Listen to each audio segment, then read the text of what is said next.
What's up guys, welcome back to my Toast Beans channel. In this video, I want to give you guys a quick update to the S&P 500 and the NASDAQ and give you guys some insights into where I see the markets going forward over the next few weeks. Now, we have the Israel-Iran conflict, but it seems like currently the market seems pretty unfazed. We had the big drop last Thursday when Israel first attacked Iran, took out some nuclear sites and key personnel from Iran, and we got the big drop, about 10 S&P 500 points, and the market actually recovered on Monday. And we've been pretty much consolidating sideways for about like 2, 3 weeks now. So, if this were to be like a bigger conflict, I think markets are kind of pricing in that it won't be a regional war, it won't be a bigger conflict. So, it's been pretty much consolidating sideways, and futures are down currently. The market's not open because today's a federal holiday, so the markets will be open on Friday instead. Futures are down about zero point 0.5, half a percentage point, and we're gonna see how this all plays out because the markets are still on edge as to whether or not the U.S. will actually join the war, and there are reports of U.S. moving fighter jets to the Middle East as Israel-Iran war rages. So, if this were not to be like an extended war, why are they moving military equipment and personnel to the Middle East, right, or areas surrounding the Middle East? So. This is a big question for the markets, and we're going to see how that all plays out throughout the weekend, especially Friday, because nobody knows what Trump is actually going to do. Yeah, the markets are on edge, but, interestingly enough, if I look at the markets on the 4 hour time frame, on the, longer time frames, if there were to be a bigger drop, the markets would have priced that in a long time ago. And it seems like the markets are betting on the fact that this is probably not going to be an extended war. So, we're going to see how all that plays out. If the bears were stronger because of all the negative news and the rising wedges that are forming on the daily time frame, they would have easily pushed this down like 3, 4% by now. But why is the market holding up? And this is what I want you guys to pay attention to, because I don't just look at the S&P 500 and the QQQ. I also look at individual stocks. So you look at Microsoft. So why is Microsoft still making all-time highs today? 481.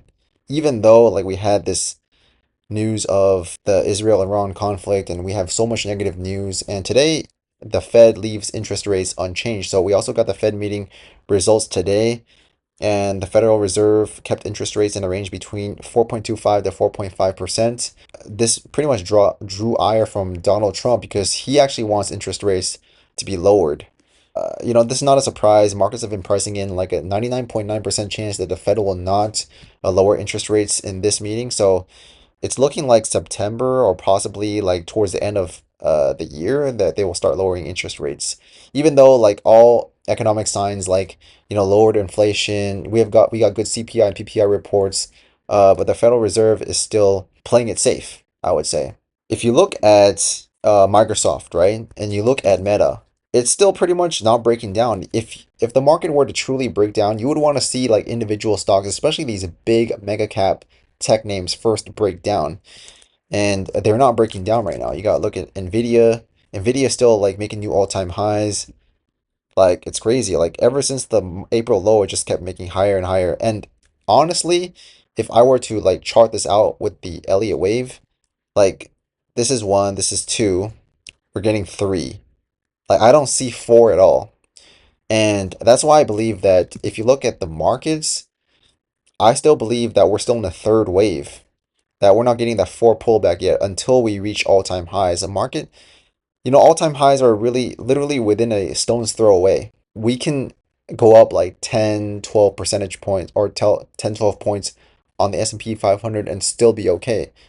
So I would imagine if the market were to truly sell off, that they would try to destroy all the bears currently, wipe out all the puts, make new all-time highs, get everyone extremely bullish for the markets, saying that not even geopolitical turmoil can affect the markets. Markets are going up, up and up and up and up, and then get the pullback.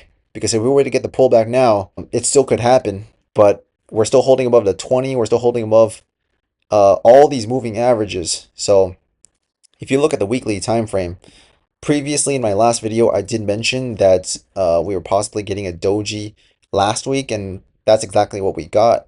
But I was looking for more follow through, and we did not get the follow through that I was expecting.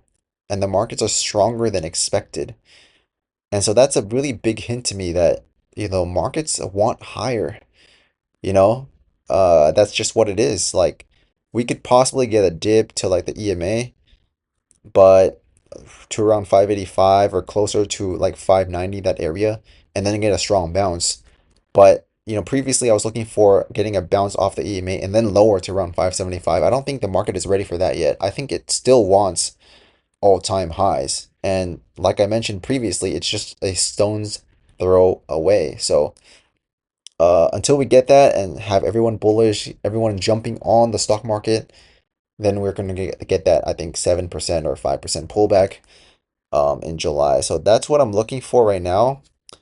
I'm open to the possibility of a bigger pullback right now, but I would need to see these leading mega cap tech names like Meta, Microsoft, Nvidia pull back hard first, but I'm not seeing any of that right now. Like if I'm looking at Meta on the 4 hour time frame, like this all looks like wave three to me.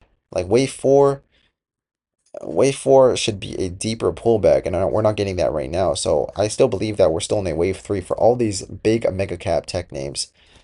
That's why I'm still looking for new all-time highs in the stock market before a bigger pullback. It's going to be quite interesting how this all plays out, especially with going into the weekend, Thursday, Friday, Saturday, Sunday. Anything can happen.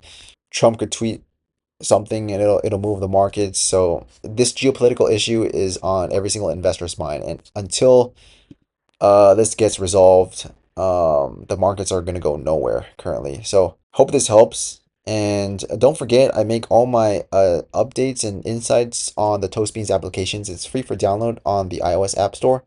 And hope you guys enjoy this video, and I will see you guys in the next one. Peace.